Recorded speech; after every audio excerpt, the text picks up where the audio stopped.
company with a few lines of text. Maybe a very, very basic report. Why am I asking that? Because we thought of giving certificate of successes to those who successfully managed to find the hidden signals in the boxes. We didn't have time to cover everything, and so far, as far as I can see by looking at your work, you only managed to cover box number 1. Hence, today we will see only the solutions Erkcan is going to show, or one of you, doesn't matter, solution to box number 1. As I said, 2 and 3 is now your extended homework. In the meantime, allow me to write down the names of those who managed to see what was supposed to be seen. So, how should we proceed? You want to discuss first, or you want one of the students to discuss? Well, I think we should first see who could do what. Yes, exactly. Who could do what? Yes, let's start. Did you get something? What did you get? Did you get something? Yes, no? Quick. Yes, what did you get? Yes is not an answer to that. It's not a yes or no question. Next. Did you get it? What did you get? Okay, maybe I should ask it in a different way. Who managed to plot invariant mass of the 2 electrons? Okay, who managed to plot, who managed to see 3 peaks? 3 peaks. 3.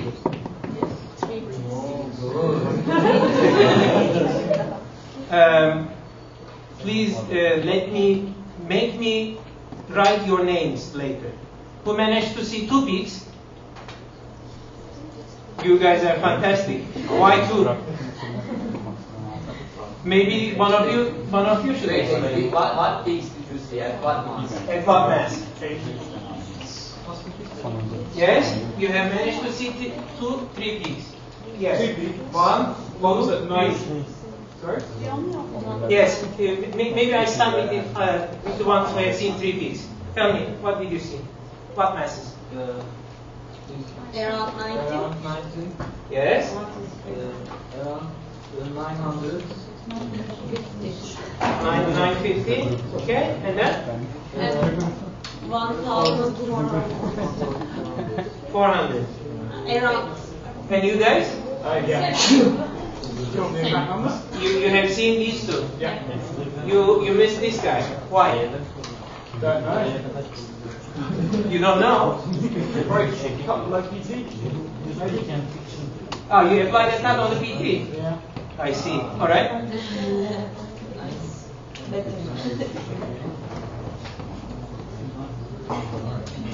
Okay.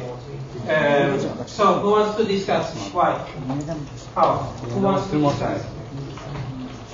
You. No. Then you.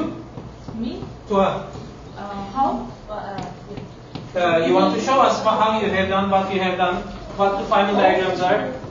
Okay. Yeniden başlatır mıyız sen? Başlamak istemiyorum. Maybe I should. I wish we had a better. Yok demedim. Ha şurada. Elimizde olsaydı. Hangisini? Tamam şunu açıyorsun. Yes. Şey yok diyor. Ya bence sadece mantığını anlatıyor. Yes. Explain on the board what you have done and how.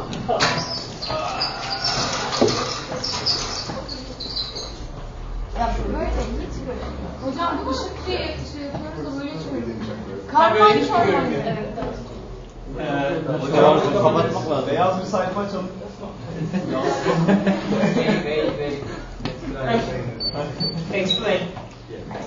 There's Eraser or larger? Oh, wait. The first key, isn't that back? Let's discuss that as well. But I didn't say whether you are right or wrong. I only took down the things. Yes. Is that like the code? No. Explain us the logic. Logic. So, let's say, şunu alır mısın? At.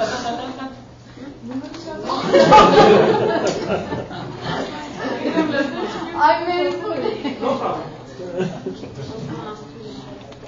So we have for antiquark, electron, and position. Right? We investigate this case. So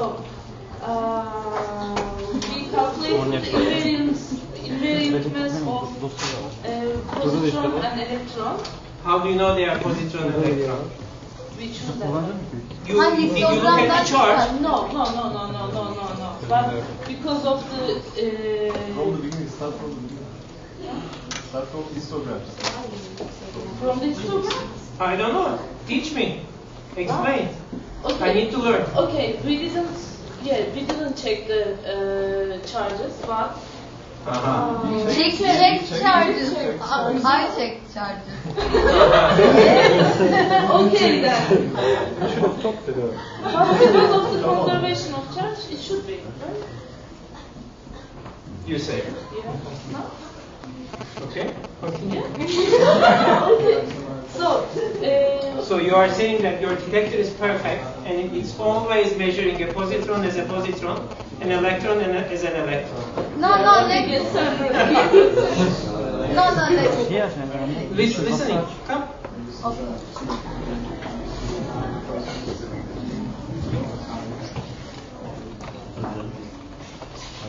In the doctorate files, there are many histograms, right? And when you look at the histograms, you see that there are histograms for electron and histograms for muon and histograms for tau. Excellent. Yes, this is the point that I wanted you to start. Yes. When we look at the electrons, electron PT histograms. No, charge or later. Electron PT histograms, their PT are higher than taus and muons. Tau and muon equal. Then we choose the electrons and we. Their multiplicity were higher than. Yes. Not the yes. PT, but Okay, you're a team. If you work as a team, you explain as a team. Doesn't matter. Yes. This is a collaboration meeting now. Yes. And we decided to take the channel of electrons. Then we put a cut for only take electrons. Let's discuss something else. You agree with this view of looking at the electrons because the PT was high and multiplicity was high? You don't agree. Why not? Tell us. Well, does it matter what the PT was? I mean, the reason I found it interesting was because there were bumps in it. When you looked at the PT, there were bumps in it. I see. It didn't look like a normal PT. Right? That's multiplicity. We looked at the multiplicity. But let him speak first. Let him explain. And then, yes, please. We are listening. Okay, well, the PT was interesting because there were bumps in it and it didn't look like a normal PT spectrum. Okay. Do you guys buy this? So who actually looked at the electron PT in the event? Which groups? I mean, Well, which groups looked at the momentum of the electrons in the fire? yeah, we looked, but we didn't make anything about it. Yes, but what did you see in that momentum spectrum? There's a peak. Yes, so normally if there is nothing out there, how would you expect a momentum spectrum to go? Exponentially. Yeah, so it's just like die down like this, okay? But when you look at the electron momentum spectrum, which is what he is talking about, you saw like two bumps actually, okay? That's already one big clue that something else at higher masses is happening. Okay? So please go ahead. It would even give you a hint about what the mass of the object is, by the way. Where were these peaks? What were the peak locations? 450 and 700. And is it now correlating to the invariant masses we discovered? Never forget that. Yes, because what you are going to get at the end is two electrons, so two identical mass particles. So the energy is roughly equally split between the two, and thus you get a Jacobian peak around half the invariant mass of the stuff you are looking at. Did you guys understand this? Good. Who can think of another way, another reason to look at the electrons? Tell me, why? Because that's the figure. Did you hear this? It was obvious, because that's the trigger. We were triggering high PT electrons. The trigger told you already to look at the electrons. Huh? Okay, continue. Then we checked we thought that if there is an electron, then from the electron number conservation, it should be a positron. Just thought that. Then we checked the charge distribution. We see that -1 and -1 and +1 peaks.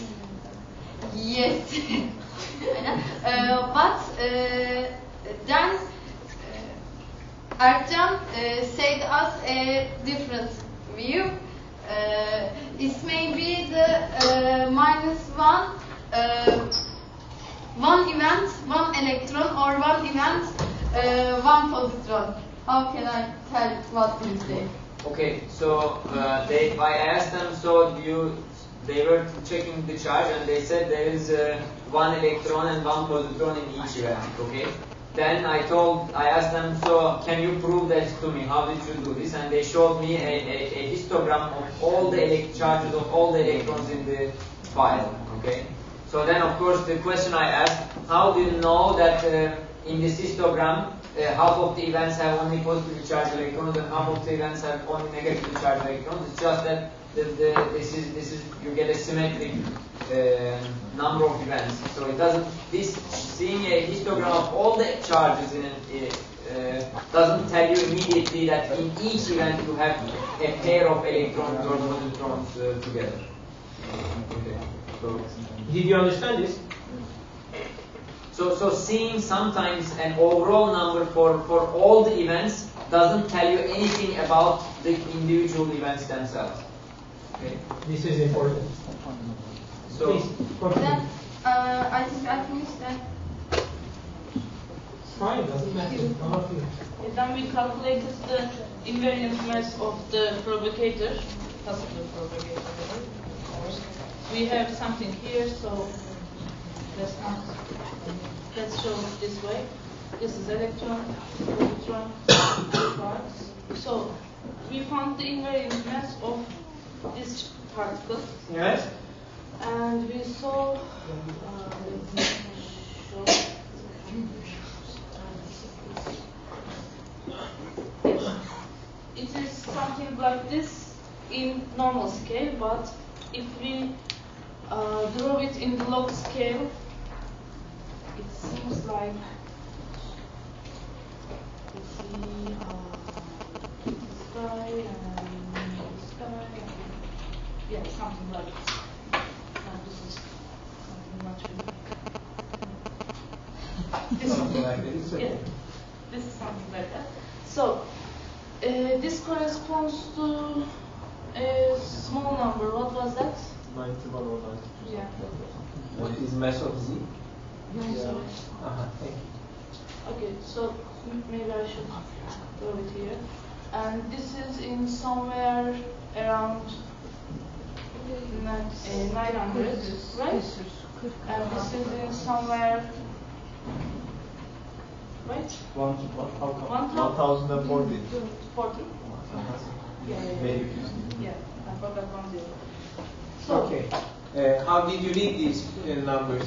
How do you know it is 900 and not 960? Did you do a fit? no. No. But approximately. Do you think, guys, she should have done a fit? They should have done a fit? Yeah. Yeah, we use some Yeah, line. line. Just normally we take a line from here and do like. Oh my God. So we Anybody who has done a fit? Anybody? Thank you, guys. How did you fit? Just using that, there's a fit panel in road. So we fitted a double sat polynomial and two Gaussians. Excellent. Do you know about the fifth panel? Yeah. In root? Yeah.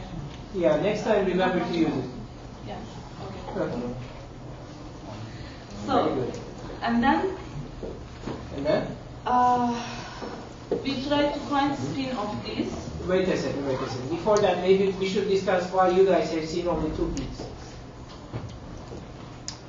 So, what difference your analysis has? What they Well, said, we cut on PT Why? because Yes? we were interested in high PT gens. That's what the trick was. High PT jets. High PT, so high PT electrons. That's what the trick was. Okay, how did you decide on the cut value? And on the PT spectrum, there was a sort of a peak towards lower values, but also additional peaks at higher values. So then we just cut off like the low PT tail from the, well, not the tail, but the sort of the mass that was lying on the low PT region. Does everybody understand this approach? Do you like it? No. Do you think it's good? Comment, guys, speak. Well, I think you should just like plot the Gaussians and eliminate the background, then cut where Gaussians are both close to zero or something like this. Before cutting, you should always plot. No, you should know what you are cutting. Like this, we have missed the ZP, which also contain peculiarity that we will see again. Okay, well, there is another thing. Actually, this is what we discussed with the group over there. When you want to reduce some background, of course, you can make a cut on some variable. Okay, but cutting on a variable that you are eventually going to look at as the final plot doesn't really buy you much. So in this case, if you, for instance, cut on the momentum of the lepton, okay, since the momentum of the lepton is directly, I mean, almost very highly correlated with the mass of the invariant mass of two leptons, okay, making a cut on the lepton momentum is a direct cut on the invariant mass, okay. And this is not a wise thing to do, because making a cut on the invariant mass doesn't buy you anything at all. It's like we could have drawn all the plot and decided to ignore the stuff that you see on the one end. Okay. So making a cut is a good way to reduce backgrounds or eliminate backgrounds. But if the cut you apply has very strong correlation with the final variable you are looking at, you have to be extremely careful with what you do. Does that make sense? There is another way of approaching to elimination of backgrounds and cuts. You must remember the two-photon analysis of heats. If you don't, please look at the additional slides in the DSM lecture. I think the plot of the two-photon is something like this. There is an exponentially decaying background in the two-photon invariant mass, and there is a small peak, and it continues like that. The way that you understand something with respect to this peak, the way that you understand is not by cutting. Okay, there is some minimum amount of cut, but the real thing to do, you keep a good portion of your background, and then you use your background to estimate the behavior of your distribution at the location where you think you have seen something. Then, by doing this fit and extrapolation of this background that you didn't cut, you are able to say something about the background contribution to your observation in quotes.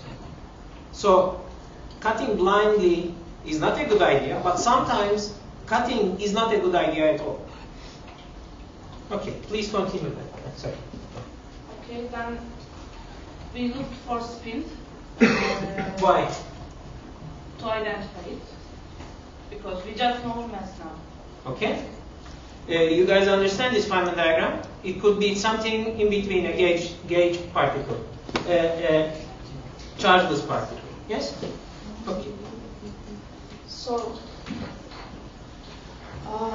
first of all, we take this part,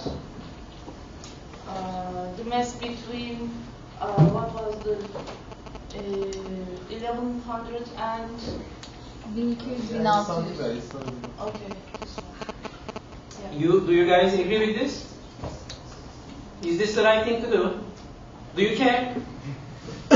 If you do a fit, then you can just use the two standard deviations. Did you hear what he said? No. Explain, please. I So- did also what you said. Can you So, Sorry, can you repeat this one? And Okay. Since it is near 1400, we thought that we should start making the invariant mass graph from 1200 to 1600 to focus on this peak. Yeah? yeah, so if you fit a Gaussian to the signal peak, then you can take 2 times the standard deviation of the Gaussian to, you can make the cut based on that instead of just picking randomly some values. Yeah, You agree with this view? The collaboration, what do you say? You understand?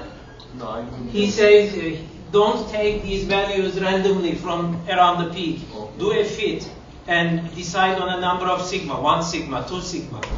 Like this, you are getting the sidebands of the peak and you are getting noise, quote unquote, in the distributions that we are going to look. Getting 1 sigma, if you have enough events on the left and right side of the mean value, gives you the highest purity sample. 2 sigma, a bit worse, but you have more statistics. So he says do something scientific. Don't take random numbers. So continue. So then we plot the cosine of the electrons, cosine theta of the electrons, and should I explain how we do? No. So we get this distribution like this. Yes. In logarithmic scale. Yes. So we decided that this is spin 1. Yes. So Spin we 1 have- particle. Yes. We have for this particle approximate mass and its spin. So we decided that it is Z prime. Z prime. We said. The other one. The other one is what? Z double prime? Yeah, you did the same analysis. You have found the same distribution. You said this is another Z. Yeah, different Z prime. So in beyond the standard model theories, of course, people can have predicted multiple Z-like objects. The simplest nomenclature is to call one Z prime and the other one Z double prime. Anyway, you accept this collaboration? Do we approve this? Did you get the spin 1 result for all the peaks? This one and this one for these of two, Yes. not for the Z. Okay, at least in our case, the 900 GeV peak, on the log scale it was kind of a flat distribution, but I don't know, maybe it's related to the cut that we did, I don't know. We did log distribution, but it doesn't reflect. It gets both. You also did in log scale, and you don't get Yeah, flat distribution. Okay. we got this one. We happy with this? Should we send it to publication? Maybe. Erkcan wants to discuss something. Or what do you Yeah, want to do? can we switch on now? Okay.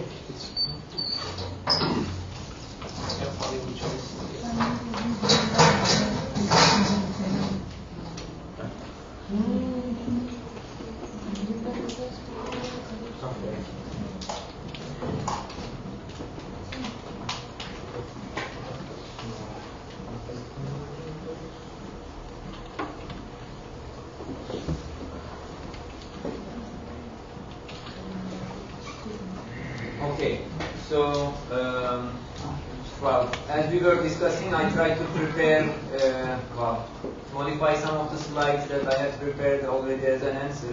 Okay, so don't think that we cheated. We made problems and did not solve ourselves. Okay, so these are meant to summarize some of the key points. One of them was that be careful always with your overflow. So if you had made a histogram that went from 0 to 200, you would never see the peaks at about this 950 1500. Okay, so that's key point number one. And then you see that there are these two peaks. In principle, they could be some sort of Kazuk line tower or something like that, and that means you have to do spin analysis to make sure that they are of two different types. What's a KK tower? That is when you have extra dimensions, you can have sisters or of the same particle with some higher mass. Okay, that is because since you in a very simple manner, when you have an extra dimension that is curled, the way you have a quantum well, okay, you get various quantum states, okay, energy levels. So when you have a curved dimension, you can have the same particle, but with higher masses, the same particle at this high mass excitation. High mass excitations of the same particle, okay. So may I ask something? Yes. Why do we have a sharp decrease here? That's what we are going to talk about next. So it is important. First, don't be careful about overflows. The second thing is always look at the stuff at a scale that makes sense to a human being. Okay. In that you saw the same plot a minute ago in linear scale, and here you see in log scale. Your peaks are a lot better for a human being to understand. And furthermore, there is this funny thing here, which is which becomes very obvious when you go to the log scale. Okay, so you just missed this. Yes. Okay, so you just zoom to this part. Okay, now again on the log scale, you can see there is a very funny thing there. It's not just that this guy is dropping sharply. It is just it appears there is something sort of negative background almost. Something is eating out. Okay, so this is the third beyond the standard model thing in this box. So beyond the two peaks that you found for some sort of Z prime or some scalar particle, etc., there is another guy hidden inside the Z line shape. Okay, and that is where you are grateful to have a cool tool like Compe. Okay, so you can produce in standard model what this shape should look like. And this is due to the gamma star, okay, this is the Z peak. And then you can see it's a very smooth distribution, okay. So Z actually is sitting on top of this smooth distribution in standard model, and here it has this thing. So this means that there must be a particle out there which is having a destructive interference with our standard model Z, and thus it is eating up that component, okay. So this was the third hidden standard model thing. So this is why all these experiments like LHC, every time there is a new experiment, they keep on going back and redoing the stuff that was already done before to their precision, of course. And it is worth doing it because sometimes you find something that you had missed. Okay, well, you already did the spin measurement, so I put a few things about how we actually do this. Okay, so if you want to separate the spin from the orbital angular momentum, you can do the trick that you see here. You take the component of the total angular momentum that is in the direction of the particle. So it's essentially this J dot P operation. Okay, and then at the end you get the helicity. You get something related to the spin. Okay, so then if you have a spin zero particle, there is no preference in decay direction, okay? So you get a flat distribution. It is a bit difficult to see here. Here there are two histograms. One of them is blue, and the other one is difficult to see. It's like a dashed black one, which is totally flat, okay? So that's what you get from a spin zero particle. And from a spin 2 particle you see, and a spin 1 particle, that's the distribution you get. Of course, this is the other key point. When you are working with an actual detector, you have to learn how your detector affects certain distributions. So spin zero plot is an excellent example of this. Normally it should be all flat, but after the detector simulation has been done, after the particle has passed through the detector, it looks like this blue thing. So it gets cut on the edges and gets this funny turn-on shape. Okay. So be careful, okay? That's the And this is the code for doing the pasty. And at the end, these are the two spin measurements of the particles.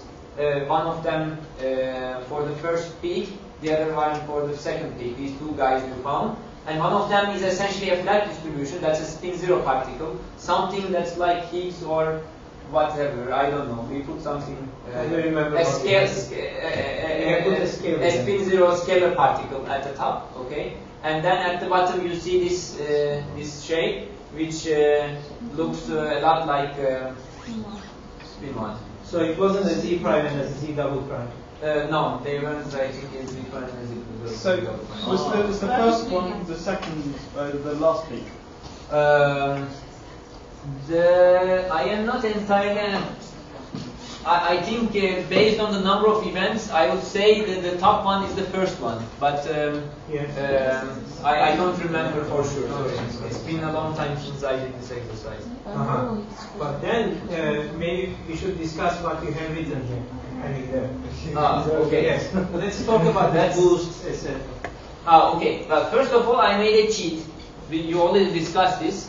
A better, a proper cut around the peak would depend on making a fit and making a decent number of sigmas. Okay, so forget about that. I'm sorry about that. So in this case, here are some sort of, well, I called it Z prime because in the beginning I didn't know what that is. Okay, so I take I take the T Lorentz vector for the Z prime, the object that I reconstructed. Okay, I take the boost vector for that. I take the two electrons and boost these two electrons into the rest frame of this reconstructed particle. Okay, and then I look at the angle between these boosted electrons and the beam axis. Okay, or yeah, and there is some sort of cheat here, which is since when you boost two electrons into the rest frame of the Z prime, what happens? They become back to back because they came from the same particle. So if you move to the rest frame of that particle, they just become back to back. So here, if I plot the quantity both for this and for that, I'll get the same thing plotted twice. Okay. So instead of doing that, I just randomly choose one of the two and plot it. It doesn't really matter which one I choose. Could you discuss this boosting business? Boosting business, well, this is what I describe here. Say the boson decays into two charged leptons, like Z prime decays to mu mu, and the muons have been measured. Then I move to the rest frame of the two leptons, which means I go to the frame in which the Z prime is at rest. Okay, I don't know. The real correlation is in the rest frame of the particle which is decaying. And I think I told you this to you two guys. With the boost, okay, what is this boost? This Z prime, or whatever it is, has been generated with some initial energy. It's going in one direction. So when the decay happens, because of this initial energy, there is a certain boost. And the particles which were supposed to be back-to-back are not back-to-back anymore. They are, because of the Lorentz boost, the angle changes. And that kills the distribution. You didn't do any boost, and you looked at the things in this, not at the rest frame of the Z prime candidate, but in the lab frame. That skewed the distributions. Alright? Why it did skew more in the first peak and less in the second peak? Because, I let you answer this. Because they have different masses, right? So if you have a heavier particle that is produced with the same sort of center of mass energy collisions, a heavier particle, of course, is going to have less of an kinetic energy, because most of the energy of the collision is going to go to make up the particle, right? It's heavy. It will go to its mass. So most of it goes to its mass, so there will be less kinetic energy left for the new particle to move. Okay. Less boost. It means less boost. So if you don't do this boosting in the first place, then the heavier particle is likely to get will get a distribution that is more like the ideal case, and the lighter particle will be more skewed distribution. Does that make sense? Okay. Was there anybody who actually did the boost to the rest frame? I haven't seen. Okay. Well, so that's how you do it. And actually, I have not seen also doing boost in the Lawrence class, but here is an opportunity to learn something new. Okay, so well, if you had pen and paper, of course you can do this yourself. If you know the forward momentum of the resultant z prime, okay, but to make it at rest, you need to take everything you need to take everything and move them into the frame where by an amount that is the inverse of the momentum of the z prime. Okay, so think of I mean, all of these things that we talked about, right? What we care about Lorentz invariant quantities. So didn't you learn anything in the first week of this school? No, that's not. So you have four vectors, right? A four vector is dependent on which frame we are measuring it, correct? I mean, like any other vector. I mean, if you make a measurement of this momentum, if I'm just running at the same speed as the ball, then I'll see it with no velocity at all, right? Okay. So the same applies when you are working with four momenta, and that is dependent on the frame that you are working with. If you want to be in a frame in which the new particle is not moving at all, you just need to use a boost that is the negative of the momentum of the particle. Okay? Which particle? Particle that we have reconstructed. Reconstructed in the lab frame. In the lab frame. Okay. So that is that is why you also have a negative sign here. Okay. Well, maybe this was overkill, but you now have an example of how to do this properly. Is this the only way? Is this the only way? You told about using the Mandelstam variables and the invariant tests, but you didn't know the momentum of the first Italian. Just to define the cosine theta. I don't know any other way actually. Since, as you said, you don't know the momentum of incoming partons, the best is to calculate. The best is to assume that they are head-to-head, and then calculate with respect to the z-axis. Otherwise, as he defined as the beam axis. Yes. Well, in experiments where you can measure almost everything, like precision measurements where you have E plus E minus colliders, etc.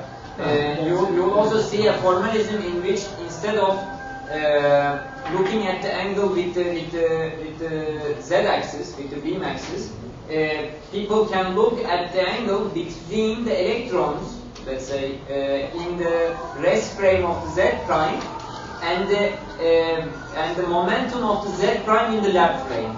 Okay, so that is also a very good discriminant, but this works well when you can measure everything very cleanly and nicely. In this case, for LAC, this is what you do. Okay, so the end is the final diagrams. This is what we were asking, very trivial thing.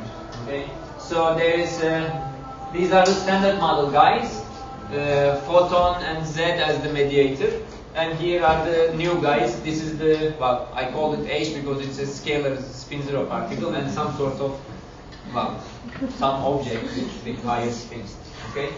Of course, there is one diagram still missing here, which is the diagram that is responsible for the dip that we see in the line shape. So it's up to you to think about what sort of diagram can do. Did you apply fit? Did I apply fit? No. No.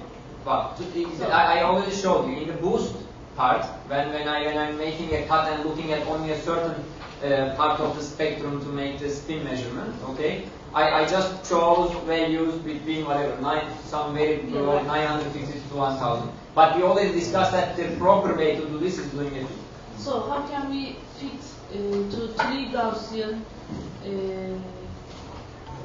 section? Well, you can. Well, in principle, you can fit to n many number of peaks. You will need a function that defines the shape of the background, and then if you see multiple peaks, you can add a different, let's say, Gaussian for each of them. It's like adding two functions, 3 functions, or 4 functions together. So nothing special. But when you have an issue like this where you have a dip, then you cannot do a very simple fit like that, because by definition, the reason you have a dip is some sort of destructive interference, okay? And a destructive interference cannot be just modeled by a function which has nothing to do with the rest and another function which has nothing to do with the rest, right? So in the model where you have the line shape, the background, they say, defined by some polynomial, and the signal defined by some Gaussian. Here, there's an implicit assumption that the signal and the background are not mixing at all. Okay, there is no interference between the two. That's why you can model these two as 2 different functions which can be put on top of each other. For the line shape measurement, then you would need to come up with a proper explanation for the destructive interference, and from there derive first a functional form that could describe it, and then do the fit with that. Okay, so that's not trivial. That's a lot more difficult analysis. Okay, so we couldn't find the correct spin graph for the first particle. Why couldn't we? Oh, you mean for what the large first peak? Yeah. Not the first, second one. I mean. You mean which one? The one at 900. This one.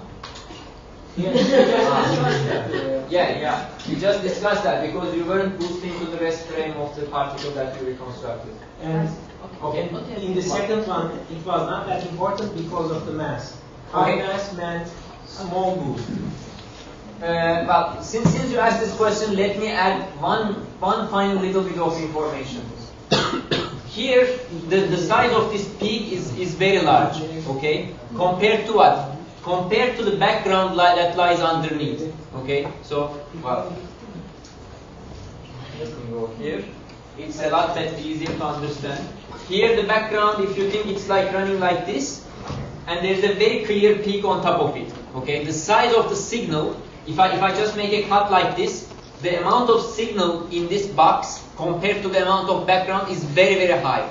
And that's why you can immediately do the spin analysis. But think of a situation where the background was very high and you saw a little peak on top of it, okay? Then it will be very difficult to do the spin analysis, because if you just purely cut like this, let's say 80% of the events in that bin or in that range is going to be background events, and the background events may be just random things, so they make a flat distribution. Okay, so if the background when you are doing spin analysis is very large, it's going to dilute also your spin measurement. Okay, so that's the other thing you will have to tackle if in real life. Here the backgrounds are unrealistically small. Okay.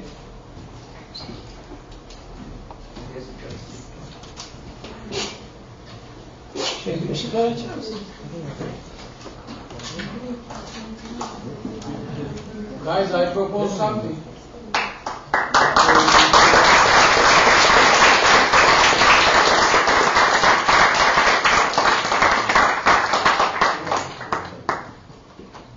Well, guys, I propose something.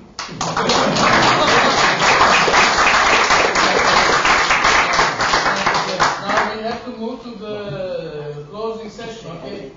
So, there's a piece of paper that they are looking at.